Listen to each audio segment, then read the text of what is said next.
Eagles Entertainment. Hello, Eagles everywhere, and welcome to the Eagles Insider Podcast, presented by Lincoln Financial Group. I'm Eagles Insider Dave Spadaro. It's Friday, and we're less than 1 week away from the 2020 NFL Draft. And on the podcast today, a special edition, we're going to try to dissect some of the things that Howie Roseman and Andy Weidl said in a conference call on Thursday with Philadelphia reporters.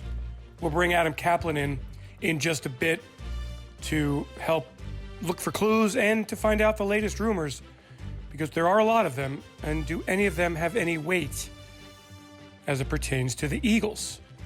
First, though, Andy Weidl, Vice President of Player Personnel, Howie Roseman, Eagles General Manager. We know they're going to be working from home. They were asked about that, and we're going to go deep on Monday into the background of the Eagles and the setup they have for the draft. The other topic that was really evident in this 45-minute conference call was this: the wide receiver position. Wentz back. Wentz steps up. Here comes the rush. He is going deep, and it is caught. And in for a touchdown, Deshaun Jackson! Yeah, so the Eagles have Deshaun Jackson, and they have Alshon Jeffrey, and they have J.J. Arcega-Whiteside, and they've got Greg Ward, and they've got questions. And the overwhelming sentiment out there is that the Eagles will go wide receiver at number 21 in the first round. We'll see about that. The Eagles really didn't tip their hand at all in the conference call with reporters, but they were asked a lot of questions. One of them this: why is it so hard to evaluate the wide receiver position? Weidl gave his answer. Sure. It's time will tell with this draft class, as with each class. But it's an exciting class.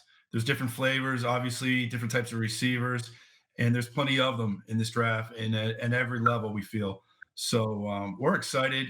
Our scouts have done a great job getting to know these players, stacking the board. We had an excellent round of meetings last week with our coaches, and everybody had a chance to voice their opinion. And, we're excited about the strength, the depth, and the level of players that are in this draft at the receiver position. It's case by case. I think it's getting to know the players. And I think it's just, what you see, the vision of the player. There's a lot of things that come into play when you're evaluating receivers, as in any position in this business. Another question from the media: what qualities will the Eagles look for in wide receivers? Both Weidl and Roseman answered the question. Yeah, I think it's just, time, speed, and play speed. And I think you talk about when you're watching a guy play, and, sometimes the 40 times don't match up with the play speed. But a lot of times you got to come back to what you see on tape. Are they running by people consistently? Do they create gaps of separation? I think those are all things. And it's evident when you do tape study on players, and you see sometimes the quality of defensive backs that players go up against. But there's a lot of fast receivers in this draft. And, the play speed, I remember my time with the Steelers, Coach Knoll they always talked about, Chuck Knoll talked about play speed and play strength is different than time, speed, and, measured strength sometimes. So yeah, I think all those things, they go into, the equation when you're factoring these players and how they run. Howie? And, Elliot, I think Andy makes a great point. You see all the time that a guy may run a 4.4, but then he gets in pads and he doesn't play to that time speed, and the opposite. I know we tell our scouts all the time, I don't know that there's a faster guy in pads that I've ever seen in my 21-year career than Deshaun Jackson. And that's not, he didn't run the fastest 40. So I think that we got to make sure that we're evaluating that. And, Jeffrey, I think it was last year or the year before, talked about all this data that we have. And that's what we're trying to also merge. You have this RIFD data that gives you the speeds of guys. So we try to balance what they're running at the combine and also the speeds that we have collected. And I think that's what we're trying to figure out, to make sure that these guys aren't just good testers, that they play fast in their pads, that we see it on tape, and then we use it like a seesaw. We kind of make sure all that information is evening out as we go through our final grades. At the end of the day, though, the Eagles really didn't want to give up much, and certainly Roseman didn't want to be pinned into a corner. as he was asked about the depth of this wide receiver class.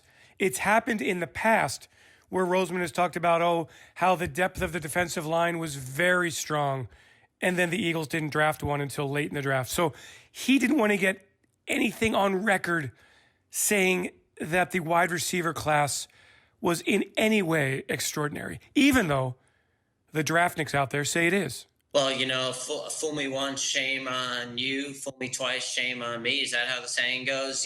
We've been in this situation a couple of times back with strong classes, and I think it's come back to bite me to talk about it. So I would just say, what we're doing is we're trying to stack the board based on the quality of the player. Obviously, there's some positions that have more depth than others, and I know a lot of other people have had the opportunity to talk about that specific position in that class, but we don't want to get ahead of ourselves and say just because there's a perceived position of strength that's where we're gonna choose from. That's all we want to get into with wide receivers. We'll talk with Adam Caplan in a moment here about what might be going on out there in the world of rumors. I think one of the interesting things here is that with the truncated pre-draft period, the Eagles only able to get a few of their top 30 visits into the NovaCare complex before it was all shut down due to the COVID-19 global pandemic. Will teams opt on the side of taking the cautious draft pick versus making a risky selection? This is a question that Roseman was asked, and while he didn't have the most outrageous answer, it does bear listening to. A safe pick versus taking a risk.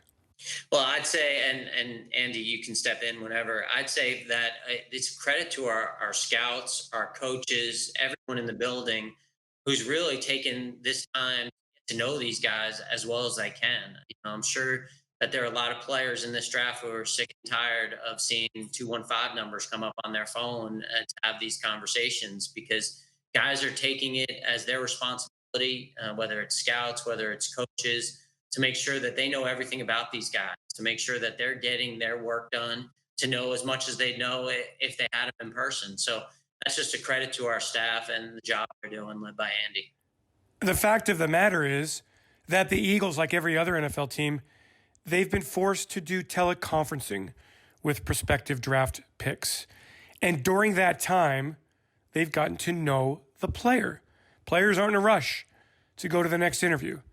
They've got an allotted time with the Eagles, and the Eagles, says Weidl, are making the most of that time to further their evaluation.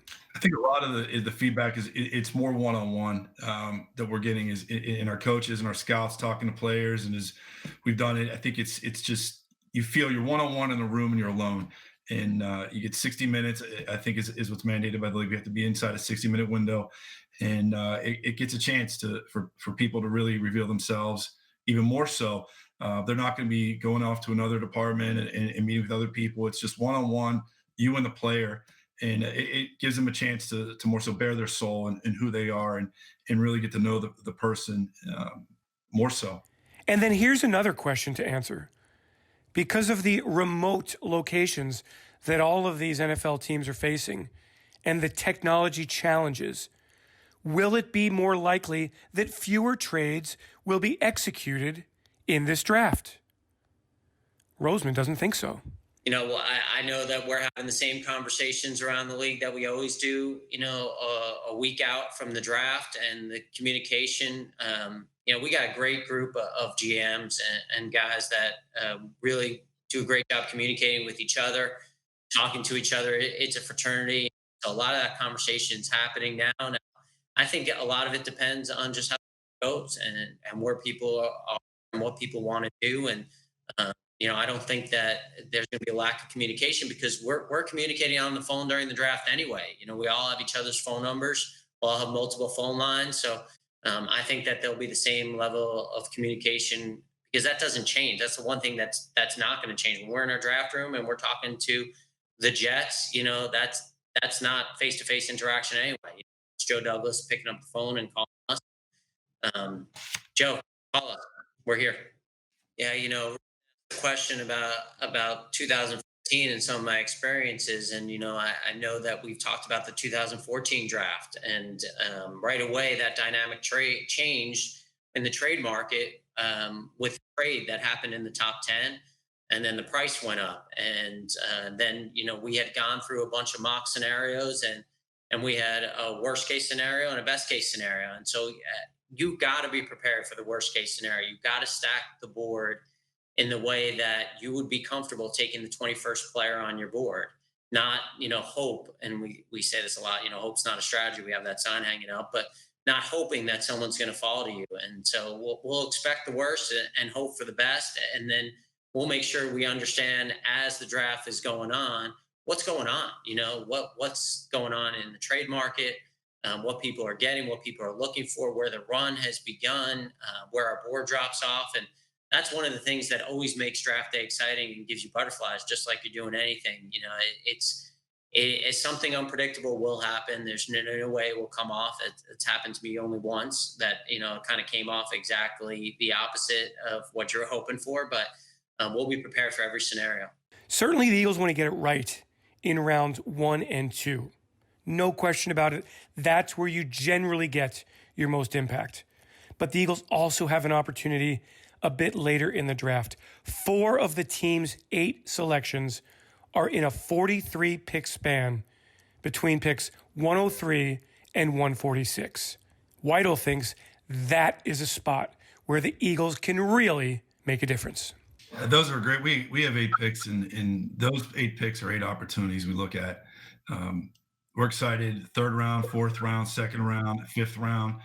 We feel there's players on every level of this draft, and we've stacked the board such.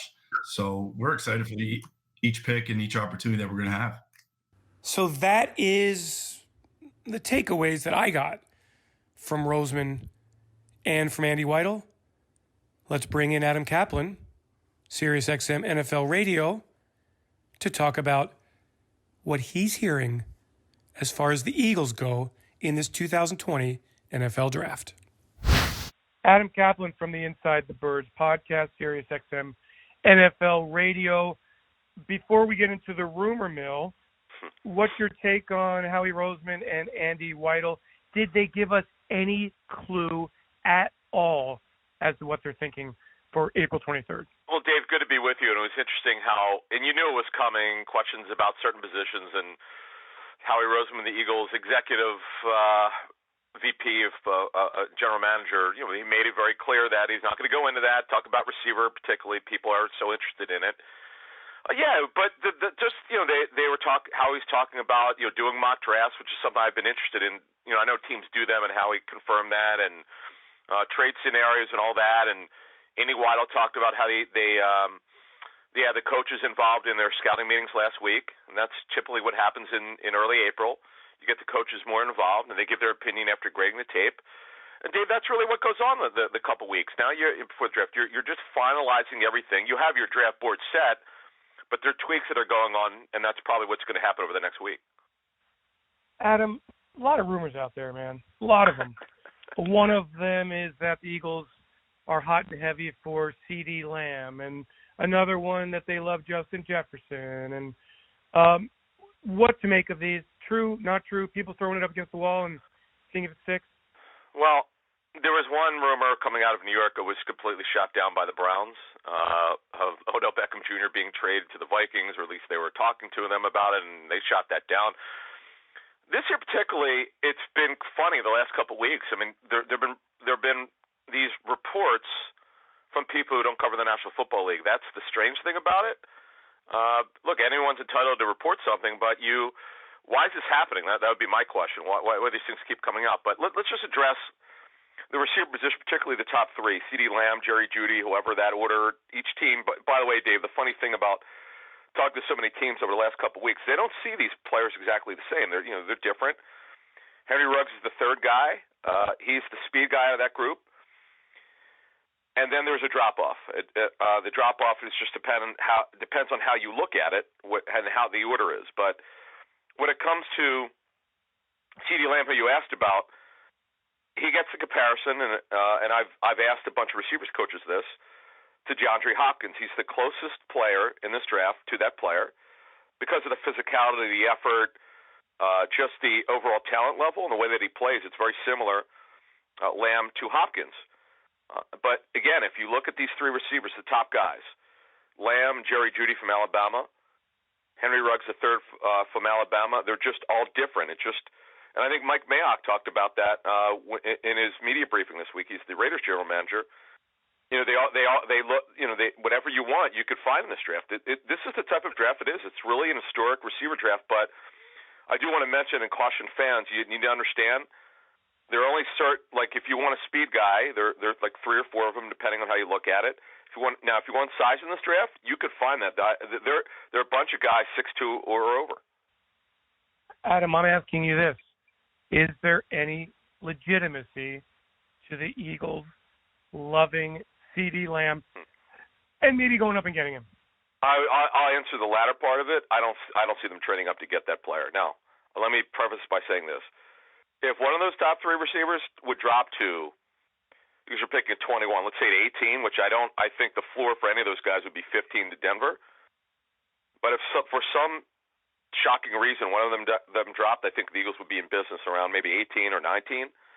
Only because we know last year with the trade up for Andre Dillard, Dillard got to a certain point where you just have to do it. You're just using logic here, Dave.